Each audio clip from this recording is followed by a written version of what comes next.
Upgrades.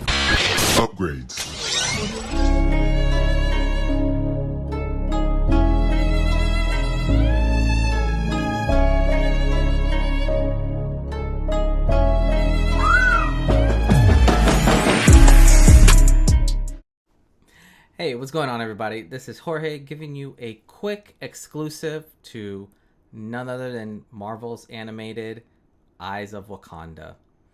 And this is a 4-part kind of miniseries, and actually this is pretty dope. That's the easiest way that I'll start it off with. So this kind of follows the adventures of basically like Wakanda warriors throughout, I want to say throughout time, but it's basically throughout history.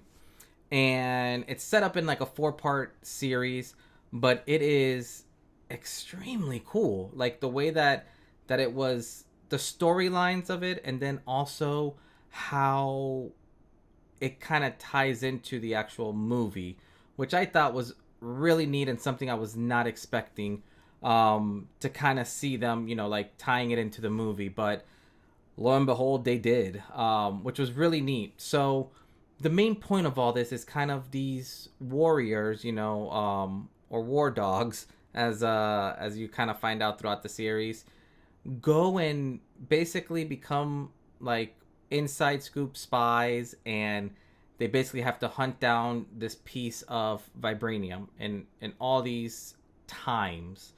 And I say times because some of this stuff happens,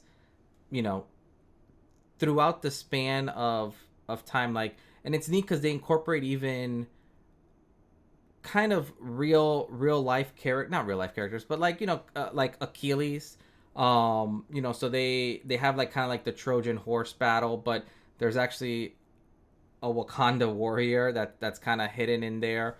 And it just it's really neat, and it's kind of cool because you see the first few episodes, and you kind of see them grabbing these pieces of vibranium, from different sources. But it's phenomenal seeing how vibranium was used even back in ancient times, and how it was used and manipulated just to kind of show you how advanced vibranium is, and especially if you know how to use it.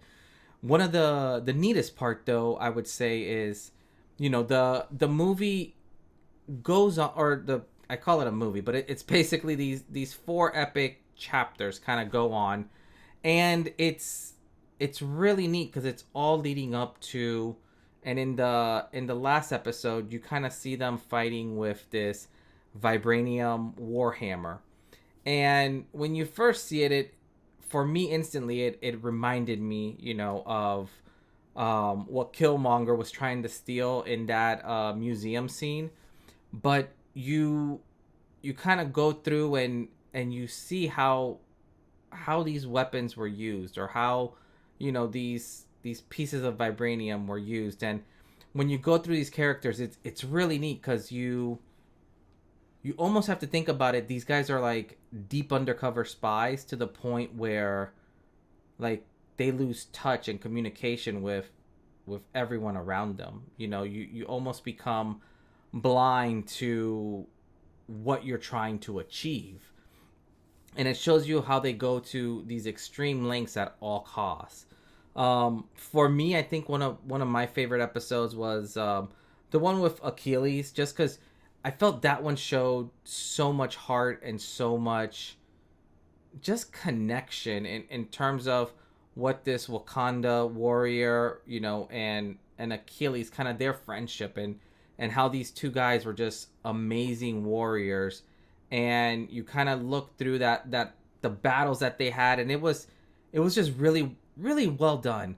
The way the animation is done in this, I thought was super crisp and very, like, it was just cool. Like it's not going to look like Spider-Man and all that stuff, but it almost has its own style and flavor of animation, which I personally appreciated, because it's not, they don't try to be someone they're not in animation, because you sometimes see that with a lot of animated studios. But I would say, and Marvel really for me hasn't been hitting lately, but this show really like just brought it full circle.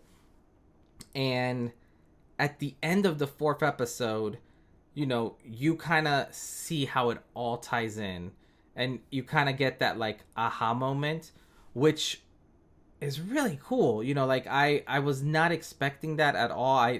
I genuinely thought this show was going to be more of just kind of seeing like cool warrior stuff. And if you looked at the trailer, you kind of see all these fight scenes and you're like, oh, that's kind of neat. And for me, it was, you almost thought it was one fight after another after another. But when you actually start seeing it in each episode, you kind of see all the sacrifices that each one of these warriors do. You see all the pain and struggle that they do, and how at some points they have to choose kind of doing what's right, and doing what's best for Wakanda. And I think that was the part that was really cool, when you kind of see some of these people have to, like betray people that they trust, have to even leave loved ones, because they literally like immerse themselves in whatever culture that they're in, which overall was just super cool. I will say the music in this was always so well done. I think the overall, I believe this whole series was directed by Todd Harris, and he did just such a great job in terms of guiding these four different stories that in a weird way don't coincide with each other, but yet intertwine with each other in a bigger picture type of scope. But overall, this is a must watch, guys. Like, this one was a banger for me. um and I like that they didn't try. I just like how original this felt, and maybe that's it more than anything. It's like this just felt super crisp and original. But overall, go watch it. This comes out August 1st. Make sure you watch it. I'm not sure if Disney's just releasing all four episodes at the same time, or a couple at a time, but it's dope. You will not be disappointed, and it actually gives me hope that Marvel can turn it around a little bit, because these past few films just haven't hit for me. But this hit perfectly for me. But let me know what you guys thought about it. Let me know, at the end of the day, what were some of your favorite episodes, or even some of your favorite characters or warriors in this. And then, which for me I think would be super cool, which episode would you almost like to see this in a live action, or them incorporating it in a live action? Because realistically, all these fights and everything are just spectacular. So yeah, but let me know what you guys think. As always, this is Jorge, and we'll see you next time. Peace.